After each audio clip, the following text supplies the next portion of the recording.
কালকেই তো জামাই ষষ্ঠী, আর জামাই ষষ্ঠীতে কিন্তু বাকি সমস্ত পদের সাথেও পনিরের একটা পদ রাখতেই হয়। আর সেই পদে যদি এরকম একটা পনির বাটার মশলা বানানো যায় তাহলে কেমন হয়? তাহলে আজকে আমি সেই রেসিপিটাই শেয়ার করছি। দেখুন, আমি প্রথমেই কড়াই খুব ভালো মতো গরম করে নিয়ে দিয়ে দিয়েছিলাম 1 চামচ মতো বাটার। তার মধ্যে আমি দিয়ে দিয়েছি সমস্ত রকম গোটা মশলা, যার মধ্যে ছিল তেজপাতা, শুকনো লঙ্কা, লবঙ্গ, দারচিনি, এলাচ আর গোটা জিরে। ফোড়নটা নাড়াচাড়া করে নিয়েই দেখুন দিয়ে দিয়েছি আদা, কাঁচা লঙ্কা, রসুন আর 10টা মতো কাজু বাদাম। আমি এখানে লঙ্কাটা আমি বেশি ব্যবহার করব না, কারণ আমি ঝাল এটাতে কমই রাখবো। পনির বাটার মশলা কিন্তু কম ঝাল বেশি ভালো লাগে খেতে।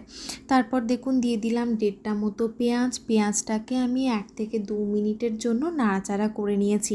তারপরে দিয়ে দিয়েছি একটা মাঝারি সাইজের টমেটো, এরকমভাবে কেটে নিয়ে এখন একটুখানি নাড়াচাড়া করে আমি মেশাতে থাকবো। তারপরে দিয়ে দেবো সামান্য একটু লবণ, এরপরে দিয়ে দেবো একটুখানি হলুদ গুঁড়ো, একটু কাশ্মীরি রেড চিলি পাউডার আর সামান্য একটু গোলমরিচ গুঁড়ো। এখন সমস্ত মশলা নাড়াচাড়া করে নিয়ে এর মধ্যে আপনারা একটুখানি জলও অ্যাড করে দেবেন। তারপরে কিন্তু আমি এটা ঢাকা দিয়ে রান্না করে দেবো।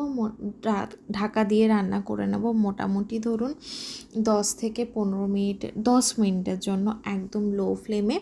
তারপরে গ্যাসের ফ্লেমটা অফ করে এটাকে ভালো মতো আমি ঠান্ডা করে নিয়ে তারপরে পেস্ট করে নেব। পেস্ট করা হয়ে গেলে কিন্তু একটা ছাঁকনি দিয়ে ছেঁকে নেব, যাতে কোনো রকম খোসা বা কোনো শক্ত অংশ গ্রেভির মধ্যে না থাকে। এই যে আমরা গোটা গরম মশলা দিয়েছি, এই যে টমেটোর যে খোসা সে সমস্ত তাহলে ওটাতে বাদ হয়ে যায়। দেখুন একটুখানি নাড়াচাড়া করে নিচ্ছি, এরপরে আমি ঢাকা দিয়ে পেস্ট করে নেব। পেস্ট করা হয়ে গেলে এরপর আমি বাকি রান্নায় আসছি। এখন আমি পনিরটা ভেজে নেব, যার জন্য কড়াই ভালো মতো গরম করে নিয়ে দিয়ে দিয়েছি 1.5 টেবিল চামচ মতো রিফাইন তেল। এখন সামান্য একটু লবণ দিয়ে দিলাম, যাতে পনিরটা ভাজার সময় কড়াইতে কোনোভাবেই লেগে না যায়।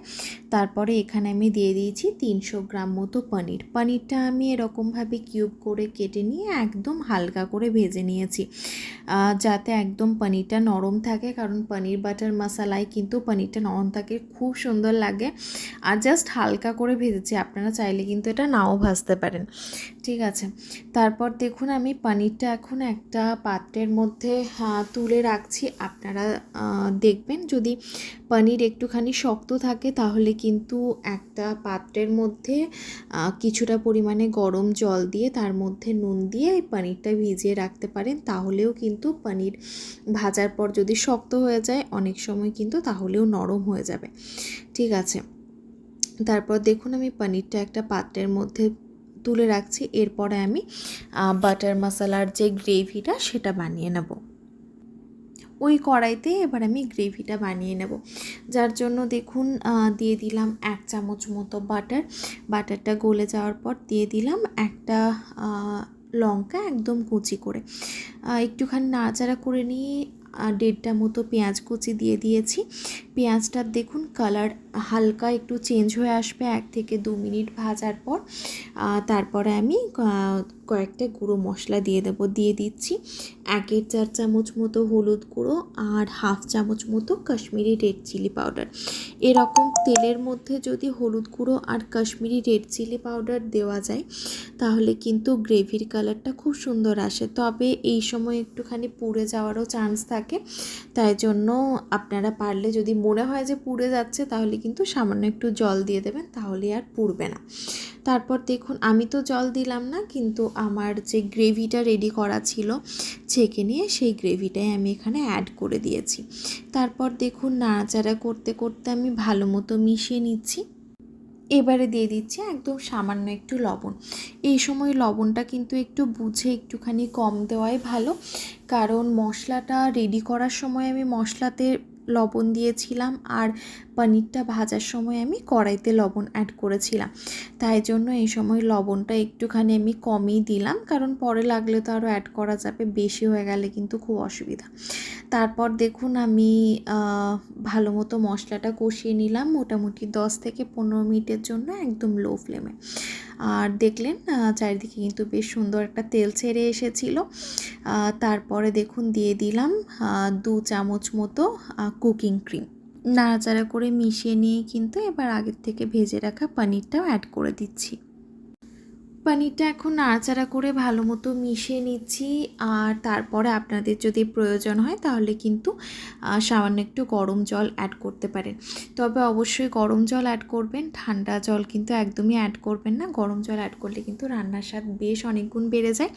তারপর দেখুন ঢাকা দিয়ে আরও আমি 15 মিনিটের জন্য একদম লো ফ্লেমে রান্না করে নিলাম।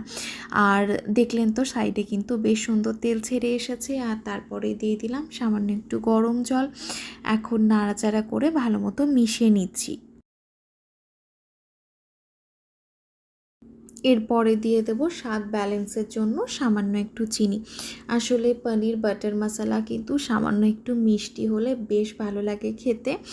আর দেখুন নাড়াচাড়া করতে করতে কিন্তু আমি চিনিটাও ভালো মতো মিশিয়ে নিয়েছি। তারপরে কিন্তু আবারও আমি ঢাকা চাপা দিয়ে 5 মিনিটের জন্য রান্না করে নেব। দেখুন আবারও কিন্তু তেল সুন্দর ছেড়ে এসেছে। এই রান্নাটা কিন্তু এবার প্রায় শেষের দিকে। এবারে দিয়ে দিলাম একটুখানি বাটার আর চারিদিক থেকে দিয়ে দিচ্ছি একটুখানি ফ্রেশ ক্রিম।